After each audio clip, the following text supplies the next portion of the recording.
김민재는 2023년 봄 훈련소 입소를 앞두고 멍하니 창밖을 바라봤다. 서울 토박이로 21년 인생을 살아오면서 이렇게 낯선 풍경은 처음이었다. 푸른 산과 굽이굽이 이어진 논밭, 그리고 저 멀리 보이는 작은 마을. 곧 이곳에서 2년간의 군 생활을 시작해야 한다는 사실이 실감나지 않았다. 민재는 어릴 적부터 몸이 약했고 운동과는 거리가 멀었다. 툭하면 감기에 걸렸고 체력장만 되면 꼴찌를 도맡아 했다. 대학에 입학해서도 동아리 활동보다는 도서관에 틀어박혀 책 읽는 것을 더 좋아했다. 그런 그에게 군대는 그야말로 악몽과 같았다. 하지만 대한민국의 남자라면 누구나 거쳐야 할 관문이었기에 피할 수 없다는 것을 알았다.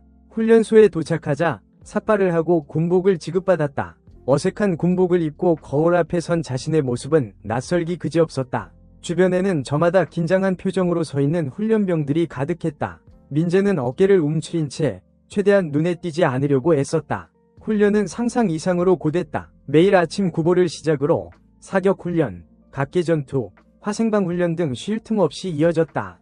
민재는 체력이 부족해 늘 뒤처졌고 얼차려를 받는 일도 잦았다. 특히 팔굽혀펴기는 악몽과 같았다. 몇 개 하지 못하고 낑낑거리는 민재를 보며 조교는 호통을 쳤다. 정신력이 부족하다. 다시. 민재는 점점 지쳐갔다. 몸은 고되고 마음은 불안했다. 과연 이 훈련을 끝까지 버틸 수 있을까? 혹시라도 다쳐서 낙오되는 건 아닐까? 온갖 부정적인 생각들이 머릿속을 가득 채웠다. 그러던 어느 날 민재는 야간 행군 훈련 중 발을 헛디뎌 넘어졌다. 발목을 삐끗한 듯 극심한 통증이 밀려왔다. 더 이상 걸을 수 없었다. 민재는 그 자리에 주저앉아 엉엉 울었다. 괜찮아? 어디 다쳤어? 어둠 속에서 누군가 민재에게 다가왔다. 이 소대 분대장 박철수 중사였다. 평소 무섭기로 소문난 박 중사의 목소리가 의외로 따뜻하게 느껴졌다. 발목을 삐끗한 것 같습니다. 너무 아파서 더 이상 걸을 수 없습니다. 민재는 울먹이며 말했다. 박 중사는 민재의 발목을 살펴보더니 부축해서 일으켜 세웠다. 억지로 걷지 마. 내가 데려다 줄게. 박 중사는 민재를 업고 행군 대열에서 이탈했다. 어둠 속에서 묵묵히 걷는 박 중사의 등을 보며 민재는 왠지 모를 안도감을 느꼈다. 새벽녘 민재는 의무대 침대에 누워 있었다. 발목에는 붕대가 감겨 있었고 옆 침대에는 다른 부상병들이 신음하고 있었다. 민재는 창밖을 바라봤다. 훈련소 연병장에서는 여전히 훈련병들의 우렁찬 함성이 울려 퍼지고 있었다. 아직 훈련받을 만한가 보네. 민재는 자신을 향해 다가오는 한 여자를 발견했다. 군복을 입은 젊은 여성이었다. 그녀는 민재에게 다가와 부드러운 미소를 지으며 말을 건넸다. 김민재 훈련병 맞죠? 저는 의무대 의무병 이지은 하사라고 합니다. 많이 아파요? 이지은 하사는 민재의 상태를 꼼꼼히 확인하고 필요한 조치를 취해주었다. 그녀의 친절한 태도에 민재는 조금씩 마음을 열기 시작했다. 저 때문에 소대원들이 피해를 본 것 같아서 죄송합니다. 민재는 울먹이며 말했다. 이지은 하사는 민재의 어깨를 토닥이며 위로했다. 너무 자책하지 마세요. 누구에게나 힘든 시기는 있는 법이니까요. 중요한 건 포기하지 않고 다시 일어서는 겁니다. 이지은 하사는 민재에게 따뜻한 격려와 위로를 아끼지 않았다. 그녀의 격려 덕분에 민재는 조금씩 용기를 얻기 시작했다. 민재는 그녀에게 왠지 모를 편안함을 느꼈다. 삭막한 군대에서 만난 한 줄기 빛과 같은 존재였다. 며칠 후 민재는 다시 훈련에 복귀했다. 발목은 아직 완전히 낫지 않았지만 이지은 하사의 격려 덕분에 훈련에 다시 참여할 용기를 얻었다. 하지만 훈련은 여전히 힘들었고 민재는 계속해서 뒤처졌다. 김민재 훈련병, 정신 안 차려? 똑바로 안 해? 박철수 중사는 민재에게 호통을 쳤다. 민재는 주눅이 들어 더욱 힘들어졌다. 그는 과연 이 훈련을 끝까지 버틸 수 있을까? 하지만 민재는 포기하지 않았다. 이지은 하사의 격려와 자신을 믿어주는 소대원들을 생각하며 이를 악물고 훈련에 임했다. 그는 매일 밤 잠들기 전 팔굽혀펴기 연습을 했다. 처음에는 몇 개 하지 못했지만 점점 횟수를 늘려나갔다. 어느덧 훈련소 수료식이 다가왔다. 민재는 훈련소 생활 동안 많은 어려움을 겪었지만 포기하지 않고 끝까지 버텨냈다. 그는 이제 더 이상 나약한 대학생이 아니었다. 강인한 정신력과 체력을 갖춘 대한민국의 군인이 되어 있었다. 수료식 날 민재는 부모님과 여자친구의 축하를 받으며 늠름한 모습으로 연병장에 섰다. 하지만 그의 마음은 무거웠다. 훈련소를 마치고 자대 배치를 받으면 더욱 힘든 군 생활이 기다리고 있을 것이기 때문이었다.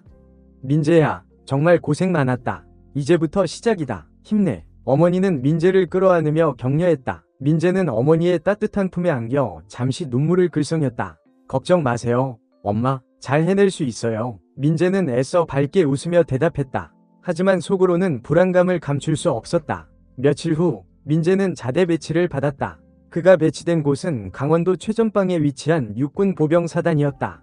험준한 산악지형과 살을 애는 듯한 추위, 그리고 언제 벌어질지 모르는 북한과의 군사적 긴장감. 그곳은 민재가 상상했던 것보다 훨씬 더 열악한 환경이었다. 자대에 도착하자 민재는 곧바로 소대 배치를 받았다. 그의 소대장은 김현우 대위였다. 김 대위는 과묵하고 냉철한 성격으로 소대원들에게는 그야말로 공포의 대상이었다. 김민재 이병, 똑바로 안 서? 김 대위는 민재를 보자마자 호통을 쳤다. 민재는 잔뜩 긴장한 채 차렷 자세로 굳어버렸다. 너는 훈련소 성적이 엉망이라고 들었다.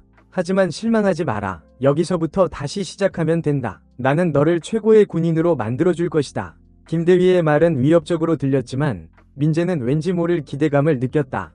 그는 김 대위가 자신을 변화시켜 줄 것이라고 믿었다. 자대 생활은 훈련소보다 훨씬 더 힘들었다. 매일같이 이어지는 강도 높은 훈련, 밤낮 없이 계속되는 경계 근무, 그리고 쉴 새 없이 쏟아지는 선임들의 갈굼.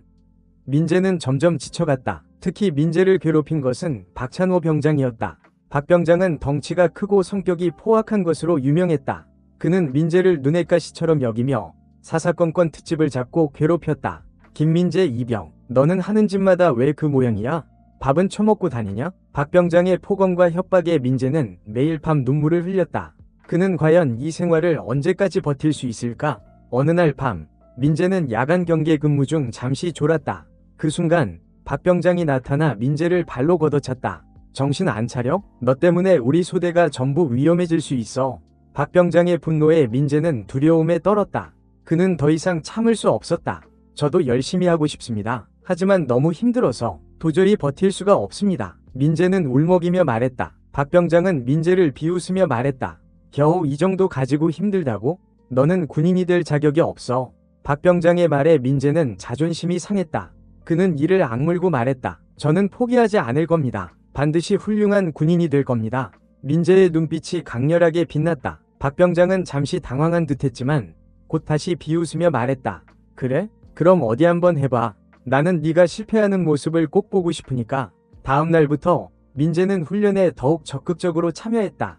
그는 박 병장의 괴롭힘에도 굴하지 않고 묵묵히 자신의 임무를 수행했다. 그는 매일 밤 잠들기 전 체력 단련을 게을리하지 않았다. 팔굽혀펴기, 윗몸 일으키기, 턱걸이 등 다양한 운동을 하며 자신의 한계를 뛰어넘기 위해 노력했다. 민재의 노력은 조금씩 결실을 맺기 시작했다. 체력이 눈에 띄게 좋아졌고 사격 실력도 향상되었다. 그는 이제 더 이상 훈련에 뒤처지지 않았다. 오히려 소대원들보다 뛰어난 실력을 발휘하며 김 대위의 칭찬을 받기도 했다. 하지만 박 병장의 괴롭힘은 여전했다. 그는 민재의 작은 실수도 놓치지 않고 더욱 심하게 괴롭혔다. 민재는 육체적으로는 강해졌지만 정신적으로는 여전히 힘들어했다. 그러던 어느 날 소대 전체가 참여하는 혹한기 훈련이 시작되었다. 혹한기 훈련은 영하 20도가 넘는 추위 속에서 며칠 동안 야외에서 생활하며 다양한 훈련을 받는 훈련이었다. 민재는 혹한기 훈련을 앞두고 잔뜩 긴장했다. 그는 추위에 약했기 때문에 혹한기 훈련을 제대로 버틸 수 있을지 걱정되었다. 혹한기 훈련이 시작되자 민재는 예상했던 것보다 훨씬 더 힘든 상황에 놓였다. 살을 애는 듯한 추위와 끊임없이 쏟아지는 눈보라, 그리고 잠도 제대로 잘 수 없는 열악한 환경. 민재는 점점 지쳐갔다. 특히 민재를 힘들게 한 것은 야간 매복 훈련이었다. 야간 매복 훈련은 적에게 발각되지 않고 밤새도록 지정된 장소에서 대기하는 훈련이었다. 민재는 눈보라가 몰아치는 산 속에서 꼼짝없이 엎드려 있어야 했다. 추위 때문에 온몸이 덜덜 떨렸고 잠이 쏟아졌다. 잠시 후 민재는 정신을 잃고 쓰러졌다.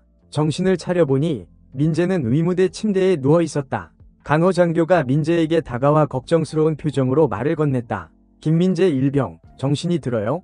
저체온증 때문에 위험했어요. 민재는 간호 장교에게 고맙다는 인사를 하고 몸을 일으켜 세웠다. 그는 혹한기 훈련에서 낙오되었다는 사실에 실망했다. 그는 자신이 훌륭한 군인이 되기는커녕 집만 되는 존재라는 생각에 괴로워했다. 그때 김현우 대위가 위무대로 들어왔다. 김 대위는 민재에게 다가와 낮은 목소리로 말했다. 김민재 일병, 괜찮아? 혹한기 훈련에서 낙오되었다는 보고를 받았다. 민재는 고개를 숙이며 죄송하다고 말했다. 김대위는 민재의 어깨를 두드리며 격려했다. 실망하지 마라. 누구에게나 시련은 있는 법이다. 중요한 건 포기하지 않고 다시 일어서는 것이다. 김대위의 말에 민재는 용기를 얻었다. 그는 다시 한번 훌륭한 군인이 되기로 결심했다. 며칠 후 민재는 다시 소대로 복귀했다.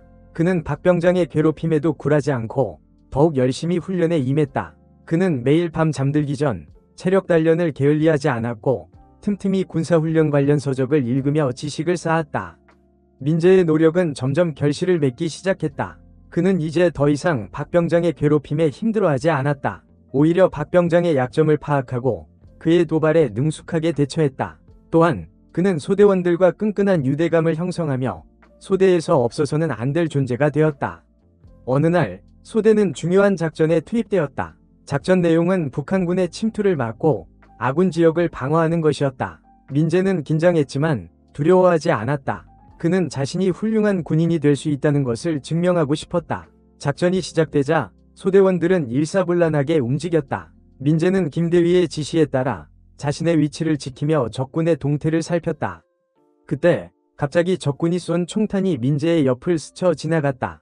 민재는 깜짝 놀라 몸을 숨겼다. 그는 두려움에 떨었지만 포기하지 않았다. 그는 자신의 임무를 완수하기 위해 다시 한번 용기를 내어 적군에게 맞섰다.